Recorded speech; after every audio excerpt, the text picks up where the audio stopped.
नमस्कार, शाम के 6 बज गए हैं। एबीपी न्यूज पर हाजिर हूं मैं रोमाना इसार खान और बुलेटिन की शुरुआत पड़ोसी देश पाकिस्तान से आ रही बड़ी सियासी खबर के साथ। पाकिस्तान में प्रधानमंत्री वहां के इमरान खान, उन्हीं की कुर्सी खतरे में है।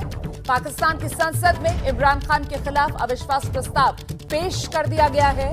अविश्वास प्रस्ताव पर वोटिंग के लिए पाकिस्तान नेशनल असेंबली ने इजाजत दे दी है। 31 मार्च को शाम 4 बजे अब बहस होगी, यानी 3 दिन बाद ये संकेत मिल सकते हैं कि इमरान खान की सरकार रहेगी या जाएगी। आज अविश्वास प्रस्ताव पेश होने के बाद सदन स्थगित कर दिया गया 3 दिन के लिए। 31 मार्च को अब एक बार फिर से जब सदन बैठेगा तो फिर चर्चा और वोटिंग। अभी कार्रवाई जारी है और इससे काबिल ओपोजिशन लीडर शहबाज शरीफ की जानिब से तहरीक पेश की गई है, जिस पर रायशुमारी की जा रही है। इस वक्त गिनती का अमल जारी है। मनासिर पाकिस्तान टेलीविजन न्यूज की स्क्रीन। और आइए सीधे आपको लेकर चलेंगे इस्लामाबाद से। हमारे सहयोगी एबीपी न्यूज संवाददाता हमजा अमीर इस वक्त हमारे साथ मौजूद हैं। सबसे पहले तो हमजा ये बताइए कि प्रस्ताव पेश होने के बाद ये जो स्थगित कर दिया गया है संसद, इसकी वजह क्या है? और जो कहा जा रहा है कि नियम ये कहता है पाकिस्तान में अविश्वास प्रस्ताव पेश होने के बाद 7 दिन के भीतर वोटिंग होना जरूरी, तो क्या ये 3 दिन का वक्त भी उसमें गिना जाएगा? जी बिल्कुल, क्योंकि आज ऑपोजिशन लीडर की तरफ से जो है नो कॉन्फिडेंस मोशन टेबल की गई है, तो उसके बाद से अब दिन की काउंटिंग शुरू हो गई है। और रूल जो है पार्लियामेंट के वो ये कहते हैं कि कम से कम 3 दिन में या फिर मैक्सिमम 7 दिन में, ज़्यादा से ज़्यादा 7 दिन के अंदर इसके ऊपर वोटिंग होनी है। तो इसलिए स्पीकर ने आज जो शहबाज शरीफ ने टेबल किया उसको एक्सेप्ट किया है, यानी कि अब इसके ऊपर डिबेट शुरू की जाएगी। और अगला सेशन जो उन्होंने 31 मार्च का रखा है उसमें इस मामले को दोबारा टेकअप किया जाएगा। तो ये दिन अब गिनने शुरू हो गए हैं। 31 तारीख को 3 दिन हो जाएंगे, उसके बाद गवर्नमेंट के पास सिर्फ 4 दिन और रह जाएंगे, जिससे पहले उन्होंने इसके ऊपर बहस पूरी करने के बाद वोटिंग भी करवानी है। एक्सपर्ट्स ये मानकर चल रहे हैं कि कहीं ना कहीं ये जिस तरीके से स्थगन किया गया है ये डीलेइंग टैक्टिक्स हैं इमरान खान सरकार की तरफ से, कि किसी तरीके से वो जो नंबर गेम में पिछड़ रहे हैं इस वक्त इमरान, उसे जादुई आंकड़े को 172 वाले नंबर को हासिल कर लिया जाए। तो 3 दिन में क्या कुछ करिश्मा कर सकते हैं इमरान खान? देखिए, इस वक्त जो है गवर्नमेंट की कोशिश पूरी यही है कि जिस भी तरीके से ये मामला जितना डिले हो सके उतना डिले किया जाए। और रोज के आप अगर रूटीन देखें तो गवर्नमेंट के लोग, खास तौर पे शाह महमूद कुरैशी जो फॉरेन मिनिस्टर हैं, वो बार बार 1 दफा 2 दफा नहीं 3 दफा अपने उन इत्तेहादियों से भी मुलाकातें कर रहे हैं और कोशिश कर रहे हैं कि वो जो 14 लोग जो पीटीआई के उनसे नाराज हो गए हैं उनसे भी राब्ते कायम करें, ताकि उनको इस चीज़ पे कायल किया जाए कि वो इमरान खान के खिलाफ वोट ना करें और ना ही वो पार्टी को छोड़ें। तो गवर्नमेंट चाहेगी कि इस वक्त जो है 1-1 घंटा उनके लिए बहुत ज़रूरी है और उसको पूरी तरीके से यूज़ किया जाए ताकि इमरान खान की कुर्सी को बचाया जा सके जब नो कॉन्फिडेंस मोशन की वोटिंग हो। बिल्कुल हमजा, मुझे लगता है कि आगे मैं आपसे समझना चाहूंगी कि नंबर गेम को किस तरीके से साध सकते हैं इमरान खान, कहां पर गुंजाइश है, कहां से उनके समर्थन में लोग आ सकते हैं। लेकिन उससे पहले जरा इमरान खान कैसे सरकार गिर सकती है इसको लेकर कुछ आंकड़े हैं, ये जरा आप समझ लीजिए। दरअसल नंबर गेम में जो इमरान खान फंसे हुए हैं वो किस तरीके से फंसे हैं ये समझिए आप पहले तो, कि कुल जो स्ट्रेंथ है पाकिस्तान की असेंबली की 342, और जादुई आंकड़ा मतलब वो बहुमत का आंकड़ा, वो जो मैजिक फिगर आपको पाकिस्तान में चाहिए वो होती है 172 की। अब इमरान खान जिनके पास अभी तक जो स्ट्रेंथ थी, जो समर्थन था वो 179 का था, लेकिन इसमें से 51 जो है वो बागी हो गए। मतलब अब इमरान खान की जो स्ट्रेंथ बचती है उनके समर्थन के साथ वो 128 है, जो कि बहुमत का जो आंकड़ा है 172 का उससे 44 कम है। वहीं विपक्ष की बात अगर की जाए जो अभी तक 162 पर था, ये 51 जो बागी हुए ये आ गए विपक्ष के साथ, यहां पर जुड़ गया तो इनका आंकड़ा 213 पर पहुंच जाता है। मतलब बहुमत से जो 172 का आंकड़ा है उससे ये चले जाते हैं 41 ज्यादा पर। तो कुल मिलाकर ये वो बैलेंस है जो बिगड़ रहा है, इमरान खान को जिससे नुकसान हो रहा है और विपक्ष को जिससे फायदा होता हुआ नजर आ रहा है। तो ऐसे में एक बार फिर से जरा हमजा का रुख करते हैं और हमजा से समझते हैं कि 51 बागी हो गए हैं 179 में से, लेकिन कुल मिलाकर जादुई आंकड़ा जो है वो 172 का है। तो क्या उस 172 के आंकड़े को हासिल करना इतना आसान होगा इमरान खान के लिए, या फिर यह माना जाए कि सारी कोशिशों पर बस चंद दिनों की बात है, पानी फिरने वाला है। इमरान खान जा रहे हैं। हमजा, देखिए, इमरान खान की जो मुश्किल है वो इसी वजह से है कि उनके पास जो नंबर अब जो कम हो रहा है वो कोई छोटा नंबर नहीं है। खाली 14 जो मेंबर हैं वो तो उनकी अपनी पार्टी के हैं जो उनसे हटे हुए हैं। उसके अलावा जो अलायंस पार्टीज हैं जैसे कि मुत्तहिदा कौमी मूवमेंट पाकिस्तान है, एमकेएम पाकिस्तान, उनकी 7 सीटें हैं, वो भी गवर्नमेंट की बातों से जो है अभी तक राजी नहीं हुए। उसके अलावा पाकिस्तान मुस्लिम लीग कायद ग्रुप यानी कि PMLQ, उनकी भी अच्छी खासी सीटें हैं। और साथ साथ ही जहांगीर तरीन ग्रुप है। जहांगीर तरीन वो हैं जिनके बारे में कहा जाता है कि इमरान खान को प्राइम मिनिस्टर बनाने के लिए वो थे जिनके आवाज के ऊपर और जिनकी मीटिंग्स की वजह से जो है लोग इमरान खान की तरफ आए। और वो एक अच्छा खासा बड़ा नंबर है जिनका कहा जाता है कि तकरीबन 30 से ज्यादा लोग हैं जो इमरान खान के लिए वो लेके आए थे। तो अगर इन तीनों को ये ना मना पाए तो इमरान खान के लिए बचना बहुत ही मुश्किल है। और दिन बहुत कम है। कहा यह जा रहा है कि अब बहुत देर हो गई है, ये जो आजकल राब्ते हो रहे हैं ये बहुत पहले से शुरू हो जाने चाहिए थे, लेकिन उस वक्त शायद गवर्नमेंट बहुत कॉन्फिडेंट थी या फिर इग्नोरेंट थी। और अब जाके जब ये स्थानीय स्तर के ऊपर आने लगा है तो अब जाके उनको एहसास हो रहा है कि शायद उनको राब्ते करके अब बनाने की कोशिश करनी चाहिए, जो कि फिलहाल किसी कारआमद नहीं साबित हो रही हूँ। बिल्कुल, क्रिकेट हो या पॉलिटिक्स, टाइमिंग बहुत महत्वपूर्ण हो जाती है और इस बार उसी टाइमिंग की वजह से मात खाते हुए यहां पर नजर आ रहे हैं इमरान खान। और माना यही जा रहा है कि बतौर प्रधानमंत्री पाकिस्तान के इमरान खान की इनिंग ओवर होने ही वाली है। उत्तर प्रदेश में एक तरफ योगी सरकार 2.0 वापस आई है सत्ता में और साथ ही उत्तर प्रदेश में लौट आया है बुलडोजर राज। बुलडोजर राज सिर्फ यूपी में नहीं बल्कि मध्य प्रदेश के रास्ते, अब वैसे तो छत्तीसगढ़ में भी पहुंच गया है, लेकिन उत्तर प्रदेश में योगी सरकार का जो बुलडोजर है सबसे ज्यादा वो सुर्खियों में आ गया है। और इसकी जो ताजी वजह है वो ये है कि उत्तर प्रदेश में ये बुलडोजर अब की बार चला है बाहुबली अतीक अहमद के खिलाफ। हमें समझ लीजिए, बुलडोजर हमारी भी नहीं सुनता, किसी की नहीं सुनता। इसकी चाबी जो है मेरे हाथ में नहीं है बुलडोजर की। जिस बुलडोजर ने योगी सरकार की वापसी में अहम भूमिका निभाई, सीएम योगी का दूसरा कार्यकाल शुरू होते ही उस बुलडोजर की रफ्तार बढ़ गई है। यूपी में अवैध कब्जों के खिलाफ प्रशासन जोर शोर से कार्रवाई कर रहा है और इसमें सबसे बड़ा हथियार है बुलडोजर।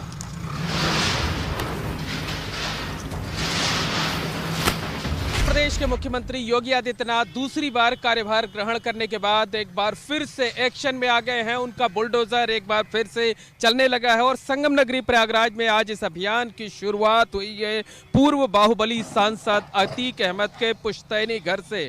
इस वक्त हम खड़े हुए हैं अतीक अहमद के पुश्तैनी घर पर, जहां आप देख सकते हैं कि प्रयागराज विकास प्राधिकरण के बुलडोजर अतीक अहमद के घर के बाहर की बाउंड्री वाल को गिरा रहे हैं। 2 बुलडोजर इस काम में लगाए गए हैं और ये जो अतीक अहमद का पुश्तैनी आवास है इसे तकरीबन 1.5 साल पहले 22 सितंबर साल 2020 को गिराया गया था। अतीक अहमद और उसका परिवार इसी जगह रहता था। एक बुलडोजर जो है वो बाहर की तरफ काम कर रहा है और दूसरे बुलडोजर आप देख सकते हैं कि वो अंदर की तरफ लगा हुआ है।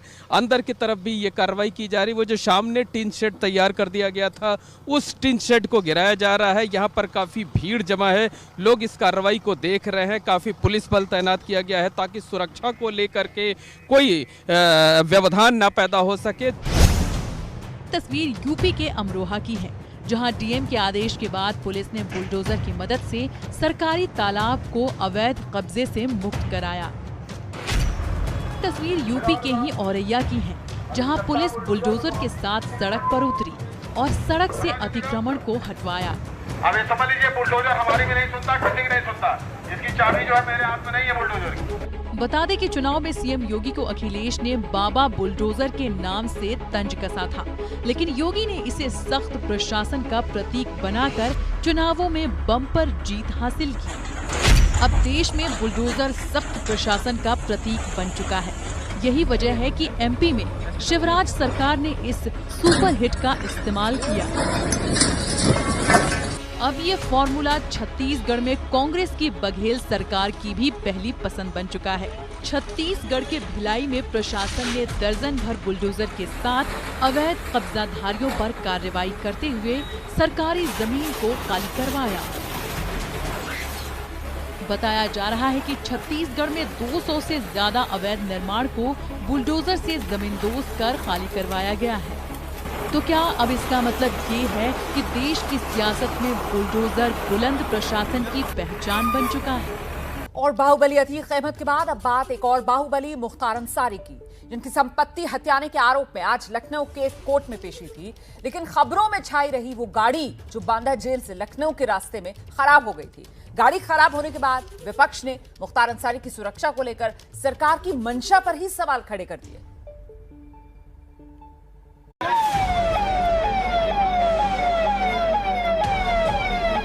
बाहुबली मुख्तार अंसारी को इसी एम्बुलेंस से सुबह सुबह यूपी पुलिस बांदा जेल से लखनऊ के लिए लेकर निकली। लखनऊ की एमपी एमएलए कोर्ट में अंसारी की पेशी होनी थी।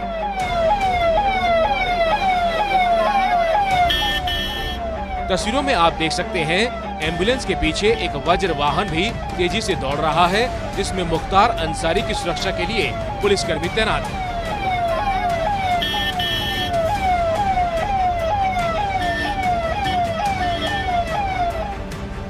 कुछ किलोमीटर बाद मुख्तार अंसारी की सुरक्षा के लिए लखनऊ जा रहा ये वज्र वाहन अचानक खराब हो गया। इससे कुछ समय के लिए खलबली मच गई।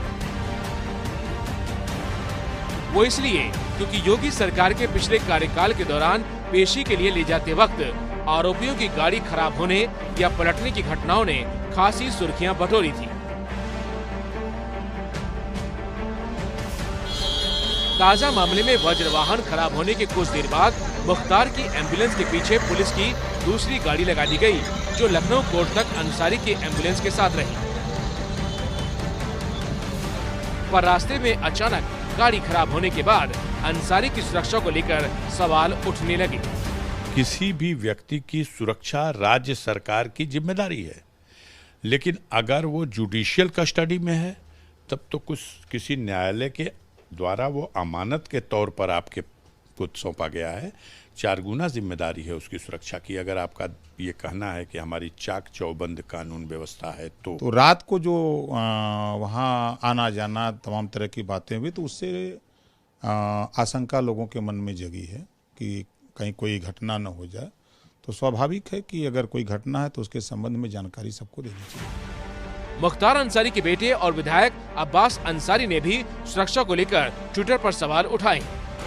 पूर्व विधायक मुख्तार अंसारी की सुरक्षा में बड़ी चूक का कौन जिम्मेदार? गाड़ी का खराब होना साजिश का हिस्सा तो नहीं? कल रात को भी अब्बास अंसारी ने ट्विटर पर अपने पिता की सुरक्षा को लेकर आशंका जाहिर की थी। पूर्व विधायक मुख्तार अंसारी को अभी देर रात बांदा जेल से लखनऊ ले जाने की तैयारी हो रही है।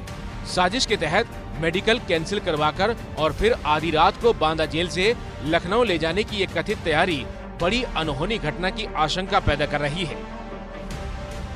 बाहुबली मुख्तार अंसारी पर 4 राज्यों में 50 से ज्यादा मुकदमे दर्ज हैं। जिस केस में यूपी पुलिस उन्हें आज लखनऊ कोर्ट लेकर पहुंच, वो क्या है समझिए। लखनऊ के जियामाऊ इलाके में फर्जी दस्तावेज के आधार पर मुख्तार अंसारी पर संपत्ति हथियाने और अवैध निर्माण का आरोप है। इस मामले में मुख्तार अंसारी के साथ साथ उनके बेटे उमर अंसारी और अब्बास अंसारी पर भी केस दर्ज है। आईपीसी की धारा 120, 420, 467, 468 और 471 के तहत केस दर्ज है। मुख्तार अंसारी पिछले 17 साल से अलग अलग केस में जेल से अंदर बाहर होता रहा है। फिलहाल 1 साल से वो यूपी की बांदा जेल में बंद है। 2017 में अंसारी ने चुनाव भी जेल से लड़ा था, लेकिन इस बार वो यूपी विधानसभा चुनाव में नहीं उतरा। और देखिए, उत्तर प्रदेश में हाल में चुनाव के दौरान कितना हाई वोल्टेज प्रचार हो रहा था, ये किसी से छिपा नहीं है। और उस चुनावी कैंपेन की सबसे बड़ी जो धुरी बने हुए थे वो सीएम योगी आदित्यनाथ थे एक तरफ, दूसरी तरफ समाजवादी पार्टी के अध्यक्ष अखिलेश यादव थे। और आज दोनों की विधानसभा में एक बेहद ही दिलचस्प अंदाज में जो मुलाकात हुई है वो आपको जरूर देखनी चाहिए। मैं आदित्यनाथ योगी, मैं अखिलेश यादव। चेहरे पर चौड़ी मुस्कान और हाथ मिले तो पूरी गर्मजोशी के साथ यूपी चुनाव के दौरान एक दूसरे पर ताबड़तोड़ हमला करने के बाद आज सीएम योगी आदित्यनाथ और समाजवादी पार्टी के अध्यक्ष अखिलेश यादव पहली बार विधानसभा में इसी अंदाज में मिले। ये उस वक्त हुआ जब मुख्यमंत्री योगी आदित्यनाथ ने विधानसभा में सदन के नेता के रूप में और विधायक के तौर पर शपथ ली। उन्हें प्रोटेम स्पीकर रमापति शास्त्री ने शपथ दिलाई।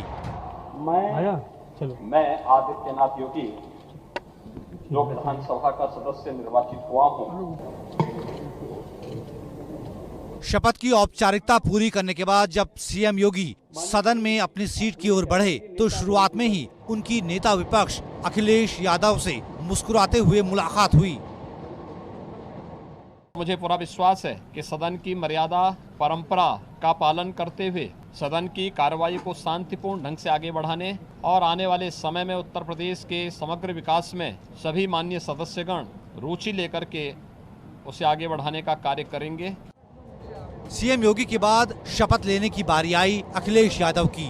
वो शपथ लेने के लिए जाते वक्त विधायकों से अभिवादन करते हुए निकले। उन्होंने डिप्टी सीएम केशव प्रसाद मौर्य से हाथ मिलाया, योगी का फिर से अभिवादन किया और फिर प्रोटेम स्पीकर के बगल में शपथ के लिए पहुंचे। मैं अखिलेश यादव जो विधानसभा का सदस्य निर्वाचित। विधानसभा में समाजवादी पार्टी के सबसे बड़ा विपक्षी दल होने के नाते अखिलेश यादव नेता विरोधी दल बन गए हैं। विधानसभा में उन्हें कमरा अलॉट हो गया है और उनके नाम की तख्ती भी लग गई है। ये नया एक्सपीरियंस नहीं है। मैं विधानसभा में रहा हूँ, केवल बेंच बदल गई है। भूमिका बदल गई केवल बेंच बदल गई है। मैं अभी पक्ष में बैठता था, विपक्ष में बैठूंगा। सरकार की अकाउंटेबिलिटी के लिए विपक्ष काम करेगा और जो विपक्ष की भूमिका है सकारात्मक विपक्ष की भूमिका होगी। प्रोटेम स्पीकर रमापति शास्त्री ने आज एक एक करके सभी विधायकों को शपथ दिलाई। आज यूपी की नई विधानसभा के नए स्पीकर के चुनाव की प्रक्रिया भी शुरू हो गई है। तेलंगाना के मुख्यमंत्री के चंद्रशेखर राव ने आज एक प्राचीन मंदिर के जीर्णोद्धार के अपने ड्रीम प्रोजेक्ट का उद्घाटन किया है। लेकिन ये जो ड्रीम प्रोजेक्ट है उनके पॉलिटिकल ड्रीम की भी दरअसल एक झलक पेश कर रहा है। ऐसा लग रहा है कि के चंद्रशेखर राव केंद्र की राजनीति में अपना दखल बढ़ाने की ओर तेजी से कदम बढ़ा रहे हैं।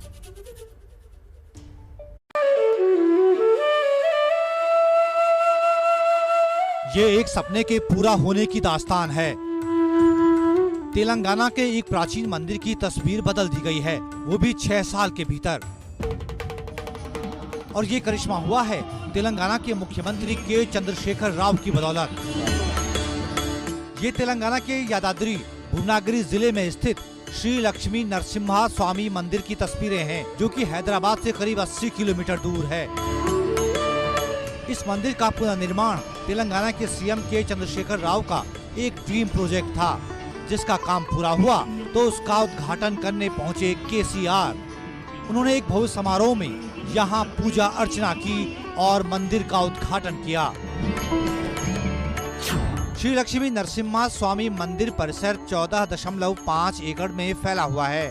के चंद्रशेखर राव की पहल पर साल 2016 में इस मंदिर का पुनर्निर्माण का काम शुरू हुआ था।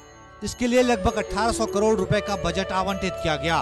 इस मंदिर में 125 किलो सोने की प्लेटें लगाई गई हैं। इसे केसीआर के ड्रीम प्रोजेक्ट के तौर पर प्रचारित किया गया है। इससे पहले हाल के दिनों में किसी मंदिर के जीर्णोद्धार से अगर किसी बड़े नेता का नाम जुड़ा तो वो प्रधानमंत्री नरेंद्र मोदी हैं।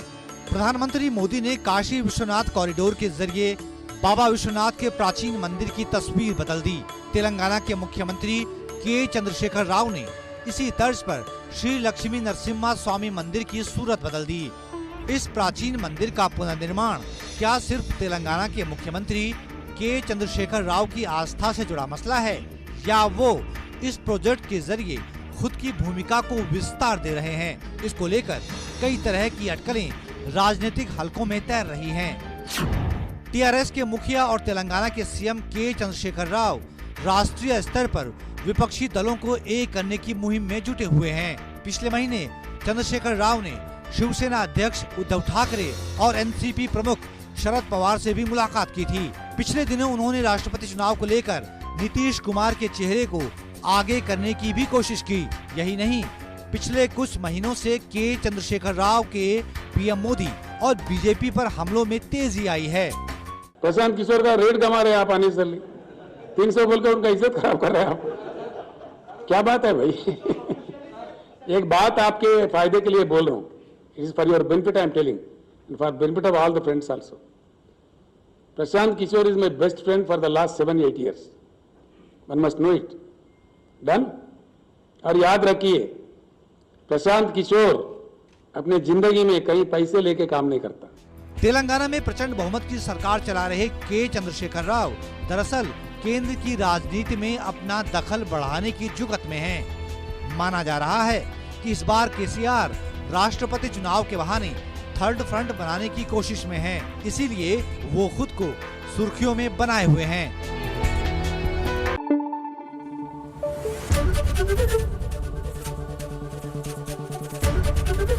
एबीपी न्यूज आपको रखे आगे।